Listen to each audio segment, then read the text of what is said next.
So I'm scratching my head about the Warriors. Games 3 and 4 in Oklahoma City was like, this is not the 73-9 team. This is not the defending champs.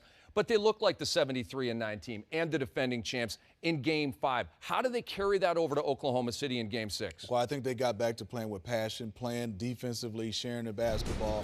I like that Steph made an adjustment of driving more and also getting a chance to have some guys step up. But I also go to Steve Kerr, the adjustment I thought he made. Watching the Golden State Warriors over the last 2 years, you know, they'll go to playing small ball a lot. And then they'll have Iguodala at the 4 and Draymond at the 5. You did not see that one in this last game. In Game 5, they stayed with a traditional forward and a center throughout the entire game. Well, there was the talk, DZ, about Stephen Curry maybe being at 70%. I know you guys don't really want to listen to that or talk about that. What percentage is Steven Adams at? It's been a turned ankle. It's been, a kick here, a kick there. Tell me about Steven Adams in this series. Messed up thumb. Very messed up thumb. Messed up, gets smacked every game. I was very impressed. Minnie and I were just talking about in Game 4 where he was moving his feet and he blocked one of Steph Curry's three-point shots. We're like, oh my goodness, this is a 7-footer moving his feet.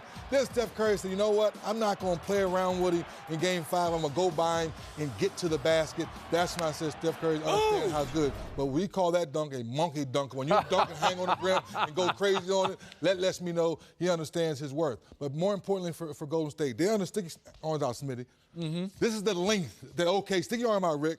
This is the length that when you look at all the guys in starting 5 for OKC, it took Golden State to understand we hadn't seen that much length throughout the playoffs. That's what they figured out in Game 5. In Game 4, it was like they couldn't even pass the rock. Couldn't pass the ball, exactly. So bench scoring in Game 5 was huge. 30 for Golden State, 13 for Oklahoma City, and 10 from Anthony Morrow, who had barely played before in this series. Do you look at that as the major stat, or do you look at, Westbrook and Durant and then the big 3 for Golden State? You look at the entire team, and obviously some guys, Deion Waiters didn't have his type of game, but Anthony Morrow, I love him. Stayed ready. Hasn't really played, came in and stepped up. But you got to give the Thunder credit. They were still in this game. Russ and KD didn't have the explosion, but still had a chance to win this game. This series is one of those things where 3D always said, let's get our popcorn and watch. Yeah. This could go 7. It could be interesting. So are we going 7? I want both of you to answer this. Is it going 7? Or do the Thunder win on Saturday night and make it back to the NBA Finals? I'm still stuck with Russell Westbrook figuring out this thing's over.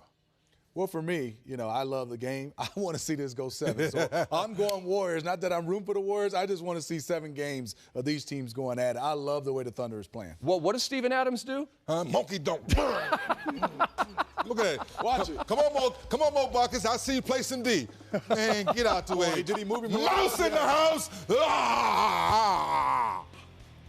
I love it. I love it. All right, it is a must-see Game 6 in the Western Conference Finals Saturday night at 9 Eastern from OKC only on TNT. If necessary, Game 7 Monday night from Roracle.